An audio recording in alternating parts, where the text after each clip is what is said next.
President Trump just tweeted warning Iran that the United States has identified 52 Iranian sites and, quote, will be hit very fast and very hard if Iran retaliates. What's your reaction to that? Well, it's probably a good statement by the president. I mean, I think the administration understands that there's a serious risk of consequences here. I think they understand that it's unlikely that the Iranian regime is going to now come hand in hand to the negotiating table and say, okay, you killed our number 2 guy, let's talk, we're ready to surrender. Right. They're not going to do that. Right. So he's trying to establish a warning again that they better not attack. It's probably not going to work. I'd say the odds are that given Iran's politics domestically, given the way the administration in Iran or the regime in Iran has handled itself, it's probably going to have to, for its own credibility, to hold its followers together, to intimidate those in Iran who don't believe in it. It's going to have to find a way to strike back. But here's the other thing that they have to understand, Essie, that they're looking at the United States. They understand our politics pretty well. And President Trump obviously understands our politics pretty well because he accused President Obama in 2011 of wanting to start a war so he'd be reelected. So the Iranians have to understand that they're playing into the domestic politics of the United States in a way that strengthens the President of the United States when they strike us. There'll be lots of criticism of him that's partisan. But the fact is that Americans rally around the leadership when Americans are in danger. That's just natural. Well, this could deter Iran. Okay. The odds are against it, but there is that's a factor that has to be considered. So I want to make sure that we're not overreacting or underreacting. That's important to me. So I don't want to needlessly scare people, but I also don't want to underestimate the geopolitical consequences of all of this. So I look to you, the expert. You tell me. People are talking about this setting off a World War III. How likely is that? Put this in context for us.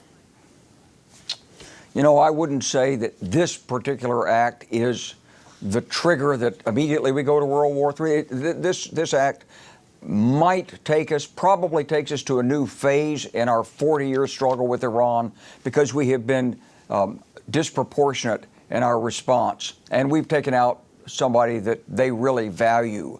So they're going to want to retaliate. And then the question is, what will we do? Let's say we do take out the 52 sites that the president has mentioned.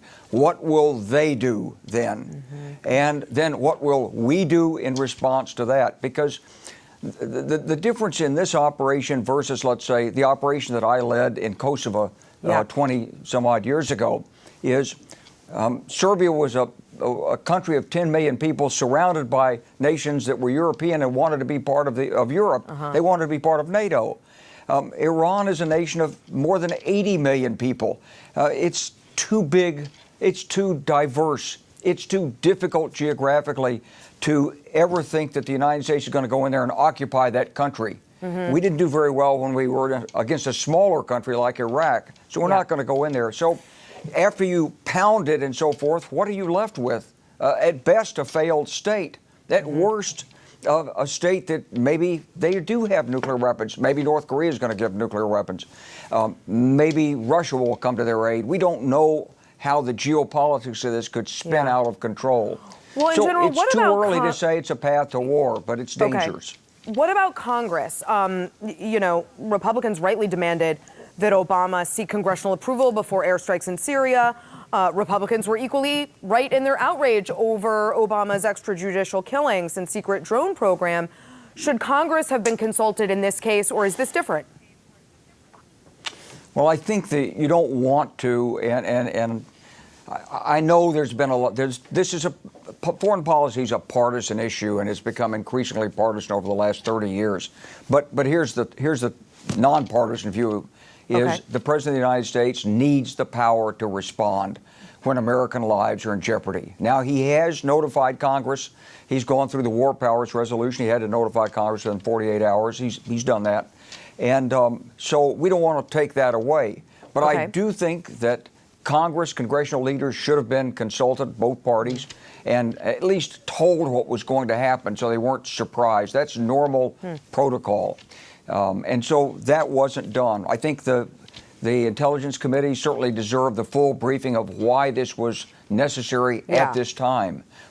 But having said that, this was a bad guy. And, you know, there's no question that he deserved it. The issue is what happens next.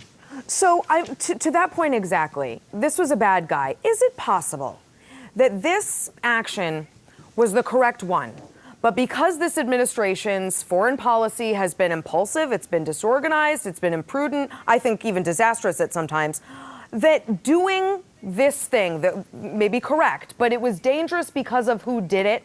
Is that kind of a way to look at the partisan politics of this? Yes. I think here's the problem. The President of the United States has been, he's departed from conventional American foreign policy. He's been more idiosyncratic, and he's been less responsive to our allies than he has to a bunch of dictators. And so the people that would normally support us and say, yes, he's done the right thing, they're looking at this and saying, well, why did he do this? And where's the evidence? So we need our allies when we're doing something like this. They provide us intelligence. They provide us backup. They provide us an alternate way to try to solve these issues in the region through diplomacy, negotiations, through back channels.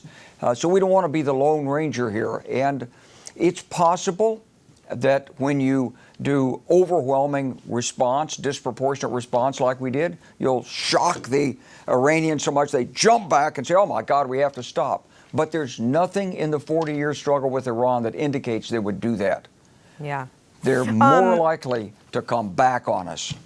Real quick before we go, President Trump said yesterday that we're not seeking regime change. I've heard sometimes it described as seeking behavior change. Is that possible in a place like Iran? It might be possible. There are different factions we know inside the Iranian leadership, and we know that the man we took out was one of the ones who really pushed for an imperial vision of Iran and going throughout the region. But there are others who have the same views. I would think that it would be very difficult for us to accept that Iran would credibly change its behavior long term. That was the point of the negotiations. We were supposed to move and get a better commitment by Iran on its behavior. And this was the intention why President Trump left the agreement in the first place. So if we could get back to that, fine. But I'd say the odds are against it. And I'd say the overreaction or disproportionate response here makes it more difficult to get back.